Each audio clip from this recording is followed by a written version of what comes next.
Baik, Assalamualaikum warahmatullahi wabarakatuh.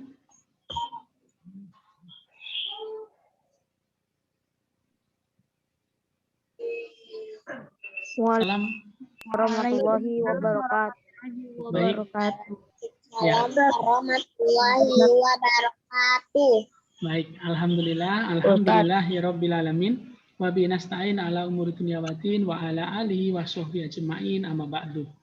Alhamdulillah kita bertemu lagi pada kesempatan hari ini. Insya Allah semuanya berpuasa ya. Ada yang tidak berpuasa? Saya puasa full. Ya, alhamdulillah ya. Ustaz. Ya. Baca ibadahnya kapan dihafalkannya? Harusnya sudah boleh di store ya. Sebagian sudah boleh. Ustadz kemarin cuma lupa untuk memberikan tugasnya. Biasanya sudah setelah disampaikan nanti bisa di store. Iya, tidak apa-apa. Tidak apa-apa. Besok Ustadz kita akan Zoom meeting lagi untuk hadisnya ya. Jadi nanti bisa store. Masih ada waktu 2 pekan ya. Baik, hari ini kita akan mereview soal-soal ya. Mohon nanti teman-teman semua nanti di mute suaranya. Dan juga nanti boleh bertanya apabila dalam penjelasan Ustadz ada yang mungkin perlu ditanyakan. Baik, langsung saja kita masuk ke pembelajaran hari ini. Sebelum belajar kita berdoa dulu, semoga Allah memudahkan kegiatan kita pada kesempatan hari ini. Sikap berdoa, tangannya diangkat, kepalanya ditunjukkan. Doa sebelum belajar PAI. Bismillahirrahmanirrahim. Rabbi zidni ilma warzuqni fahma. Rabbi shrahli sadri wa yassirli amri wahlul 'uqdatam min lisani yafqahu qawli. Amin ya rabbal alamin. Ya Kak Naswa, kita baru mulai ya, bukan selesai ya. Tadi itu Ustadz cuma putar video saja ya, tidak apa-apa. Sekarang hari ini kita akan mereview soal-soal. Kalian sebagian sudah mengerjakan ya. Soal yang kita bahas adalah 20 soal yang kemarin dan insya Allah nanti ulangan juga hampir sama ya pembahasannya. Baik, review PAI pelajaran 10 kisah keteladanan Luqman Al-Hakim. Tadi kita sudah mendengarkan atau melihat video penjelasan Ustadz sebelumnya. Sekarang kita masuk ke soal-soal yang sudah kalian kerjakan kemarin ya. Baik. Kita langsung masuk ke soal yang pertama. Nah, Luqman adalah seorang wali Allah Subhanahu wa taala yang berkebangsaan Habsyi yang berasal dari kota mana? Ada yang tahu? Sudan. Mana? Sudan. Ya, Sudan ya. Jadi Sudan itu salah satu daerah yang kalau tidak salah itu agak jauh dari Makkah dan Madinah. Ya, agak jauh. Jadi dari Sudan. Oke, selanjutnya bukan Mekah, bukan Madinah ya. Jadi kemarin ada siswa yang menjawab kalau Luqman Al-Hakim itu ada yang dari Mekah, dari Madinah. Itu kurang tepat ya. Jawaban yang tepat adalah Sudan. Oke, selanjutnya nomor 2. Luqman adalah anak dari Baura bin Nahur bin Tareh, dan Tareh bin Nahur merupakan nama dari Azar. Azar adalah ayah Nabi Ibrahim alaihissalam. Ya, baik. Ibrahim alaihissalam ya. Nah, ini Ustadz pernah membaca ada beberapa perbedaan pendapat antara siapa ini? Azar atau ini ada yang menyebut ayahnya Nabi Ibrahim, ada juga yang menyebutnya sebagai paman Nabi Ibrahim.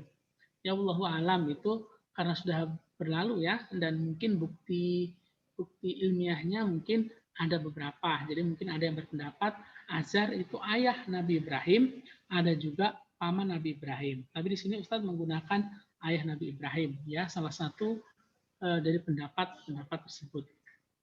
Baik, nomor 3. Selanjutnya ya, nomor 3. Pekerjaan Luqman pada awalnya adalah tukang kayu, tukang jahit, dan juga mengembala domba. Ia kemudian diangkat menjadi qadhi. Qadhi artinya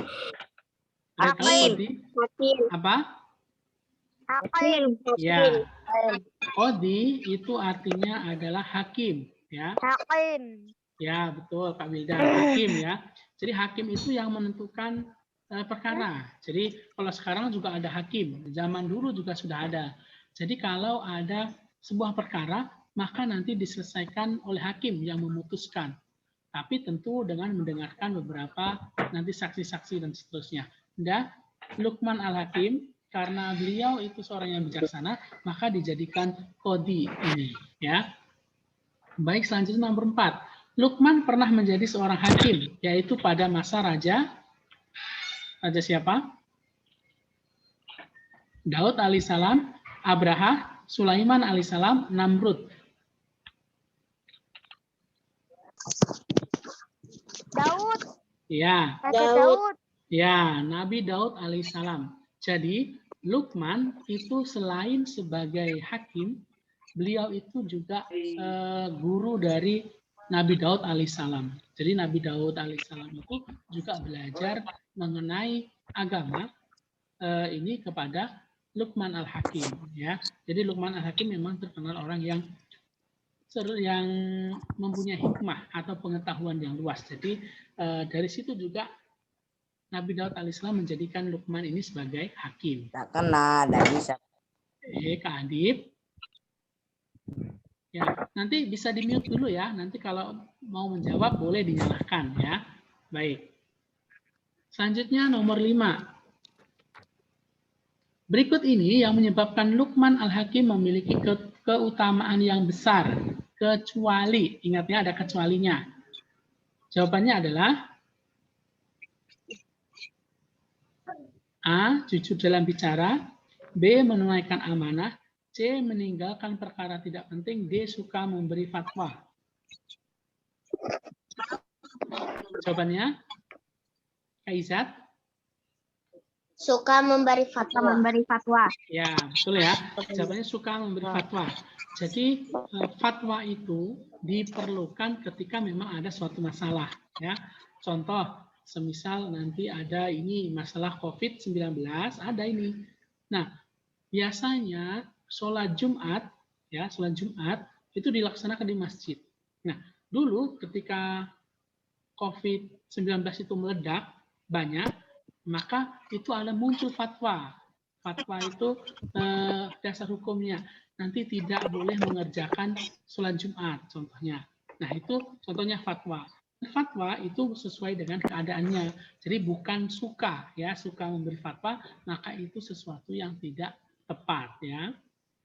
Kalau itu jawabannya memberi fatwa kepada hal-hal yang penting, nah itu masih bisa. Tapi suka memberi fatwa itu tidak tepat jawabannya. Berarti jawabannya adalah D, ya. Baik, nomor 6. Hidup sederhana dan tidak tergiur dengan kemewahan dunia disebut dengan A. Zuhud, B. Warok, C. Husnuzon, D. Tawadu. Apa jawabannya?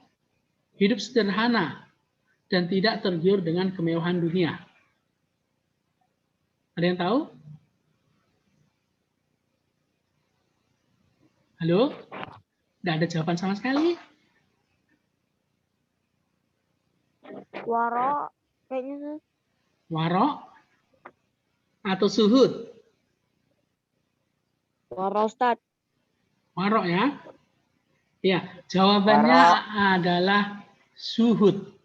Ya, Zuhud. Zuhud itu artinya hidup sederhana dan tidak tergiur dengan kemewahan dunia. Zuhud jawabannya Zuhud ya, bukan warok. Jawabannya Zuhud. Kalau warok itu bersikap hati-hati dalam segala hal.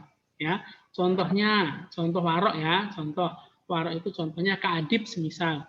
Kak Adib di meja itu ada kue. Nah, meskipun kue itu di meja makan Kak Adib, nah Kak Adib itu tidak mau makan. Kenapa? Takut-takut kalau kue itu nanti punya seseorang.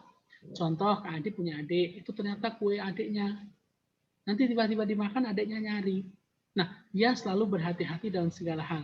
Meskipun kue itu bisa jadi tetap halal karena punya keluarga itu dan Kak Adib boleh makan.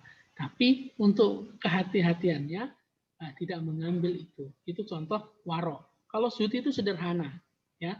Sederhana itu ya sederhana. Jadi ketika kita memakai pakaian tidak berlebihan, ya, tidak membelanjakan harta dengan berlebihan, sederhana. Orang kaya bisa juga sederhana, ya, meskipun hartanya berlimpah, mobilnya mungkin hartanya miliaran, tapi dia masih bisa sederhana dengan penampilannya, dengan kehidupannya dan sebagainya. Itu tetap sederhana. Jadi zuhud itu tetap bisa dilaksanakan. Seperti para sahabat zaman dulu itu zuhud, ya. Jadi sederhana, meskipun orang kaya tapi tetap sederhana. Itu zuhud, ya. Baik, selanjutnya nomor 7. Berhati-hati dalam segala hal disebut juga dengan apa tadi?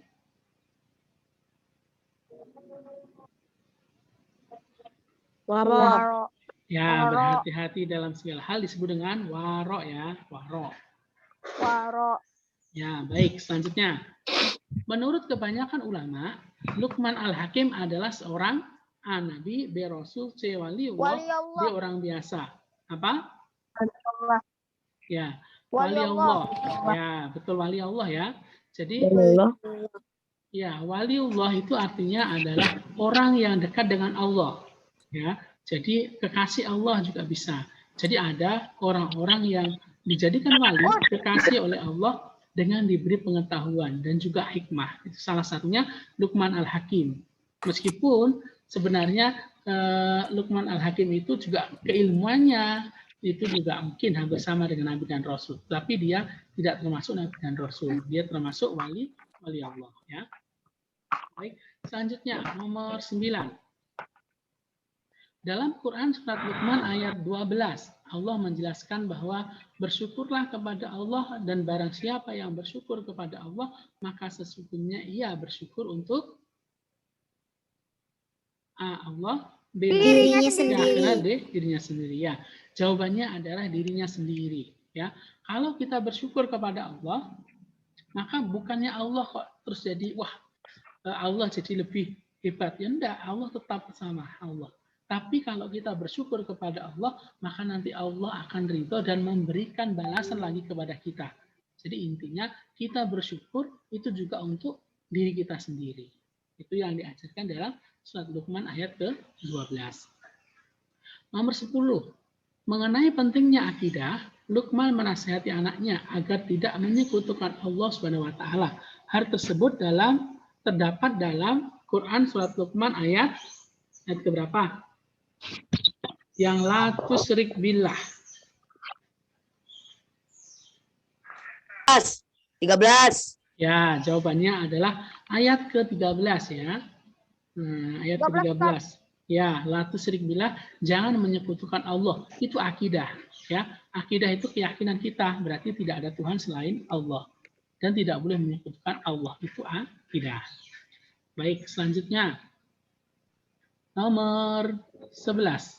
Dan ingatlah ketika Luqman berkata kepada anaknya di waktu ia memberi pelajaran kepadanya, hai anakku, janganlah kamu mempersekutukan Allah. Sesungguhnya mempersekutukan Allah adalah benar-benar A. perbuatan umat terdahulu, B. akan diazab di neraka, C. kezaliman yang besar, D. perbuatan umat akhir yang zaman. besar. Ya. Kezaliman yang besar. Ya, betul, jawabannya kezaliman yang besar. Kezaliman yang besar itu dosa yang sangat besar sekali, ya, menyekutukan Allah. Jadi jangan sampai nanti kita menyekutukan Allah, karena dalam Al-Quran disebutkan semua dosa akan diampuni kecuali dosa menyekutukan Allah, ya. Awil dan suaranya masuk loh. Baik, nomor 12. La tusyrik billah. Artinya adalah apa tadi? Nah, kalau Janganlah ada engkau menyekutukan Allah. ya betul. Jawabannya adalah janganlah engkau menyekutukan Allah. Kalau nanti kalian dapat soal mengartikan, ya, maka lihat beberapa di sini huruf-hurufnya yang mungkin kalian tahu. Contohnya di sini Allah. Oh, berarti jawabannya pasti ada Allahnya ini. Ini A saja yang Allah, berarti jawabannya A, gitu ya. Atau hafal artinya juga lebih baik. Baik, selanjutnya. Nomor 13. Hai anakku, dirikanlah sholat dan suruhlah manusia mengerjakan yang baik dan cegahlah mereka dari perbuatan yang mungkar. dan bersabarlah terhadap apa yang menimpa kamu, sesungguhnya yang demikian itu termasuk hal-hal yang diwajibkan oleh Allah. Pesan Luqman tersebut terdapat dalam Quran surat Luqman ayat keberapa? 11. Berapa? 17. Ayat ke 7. 17. Ya, ayat ke-17 ya. Jadi yang ya bunayya aqimis shalah dan seterusnya ya. Baik. Selanjutnya nomor 14. Dalam bahasa Arab, menyuruh berbuat baik dikenal dengan istilah menyuruh berbuat baik itu jawabannya adalah Amar ma'ruf. ya amar ma'ruf ya itu Amar ma'ruf. apa namanya menyuruh berbuat baik. Kalau nahi mungkar itu adalah mencegah dari keburukan. Birrul walidain itu berbakti kepada orang tua. Ya. Oke, nomor 15 selanjutnya. Dalam bahasa Arab, menyuruh berbuat baik pada orang tua dikenal dengan istilah apa tadi? Istilahnya, menyuruh berbuat baik kepada orang tua adalah apakah Wildan? Birrul Birrul walidain. walidain. Ya, birrul walidain. Ya, seperti doa kita. Walidain.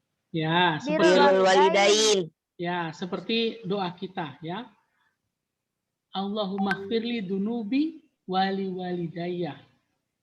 Warhamhuma kama rabbayani shaghira. Jadi wali walidayya itu adalah orang tua. Terus dalam Quran surat Luqman ayat 14 disebutkan bahwa Allah perintahkan kepada manusia berbuat baik kepada dua orang tua ibu bapaknya. Ibunya telah mengandung dalam keadaan lemah dan bertambah-tambah dan menyapihnya dalam usia berapa tahun? Sampai 2 tahun. ya 2 tahun ya. 2 Jadi tahun, Ustaz. ya disapih itu artinya supaya tidak minum air susu bundanya lagi. Itu disapih namanya ya. Baik. Nomor 17. Larangan untuk berbuat angkuh dan sombong terdapat dalam Al-Quran surat Luqman ayat berapa? Tidak sombong. Berarti ayat ke 18 ya. Jadi ini ada kaitannya dengan tawadu ya. 18. Ya. Supaya berperilaku tawadu dan tidak sombong. Nomor 18, dalam surat Luqman ayat 17, Luqman menasihati anaknya 3 perkara, kecuali, tadi apa? Ada 3 perkara tadi. Yang pertama adalah, yang ini kecuali, yang salah aja dulu. Yang salah adalah Bakti kepada orang tua. ya, berbakti kepada orang tua. ya. Berbakti pada orang tua. Ya, itu yang salah ya. Jadi ayat 17 itu menyebutkan mengenai perintah untuk mengerjakan sholat, beramar ma'ruf dan nahi mungkar. Yang ketiga bersabar dalam menghadapi cobaan. Ya. Amar ma'ruf dan nahi mungkar, bersabar dalam menghadapi cobaan. Ya, betul. Nah, selanjutnya, Fikri selalu mendoakan kedua orang tuanya setelah selesai sholat fardu. Perbuatan Fikri tersebut mencerminkan bahwa Fikri berbakti kepada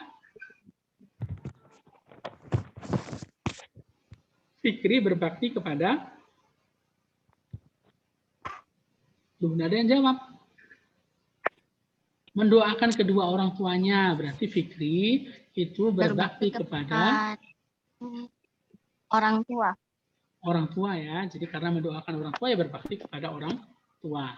Nomor terakhir, terkait pentingnya adab, Luqman Al-Hakim menasihati anaknya supaya melakukan hal-hal berikut kecuali, nah, yang selain adab ya ini semuanya diperintahkan oleh Luqman, tapi yang tidak termasuk adab, yang mana kira-kira?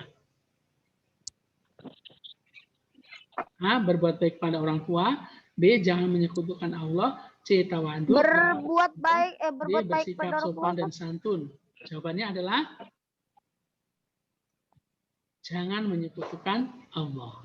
Ya, kenapa kok jawabannya ini Ustadz? Padahal ada di nasihatnya. Ya, karena di sini adalah terkait pentingnya adab. Ya, adab, maksudnya adab terhadap manusia yang lain. Kalau jangan menyekutukan Allah itu ada kepada Allah atau yang masuk ke akidah ya. Jadi ke akidah.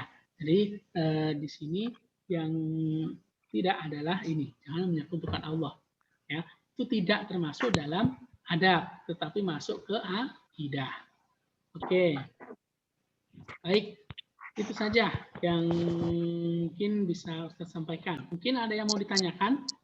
Nanti ini sudah Ustadz share di Said, ya, nanti bisa dilihat di sana. Dan nanti tugas kalian hari ini adalah mengerjakan soal di buku paket halaman 90 dan 91 kalau tidak salah ya. Nanti bisa dikerjakan dan difoto hasil pekerjaannya Pak Ustadz. Insya Allah pekan depan insya Allah kita sudah mau ulangan karena sebentar lagi kita mau libur panjang ya. Baik, ada yang ditanyakan? Kalau tidak ada, mari kita tutup dengan kegiatan kita pada kesempatan siang hari ini. Ya, kita tutup dengan bacaan hamdalah, alhamdulillahirabbil alamin, dan doa kafaratul majlis. Subhanakallahumma wa bihamdik asyhadu an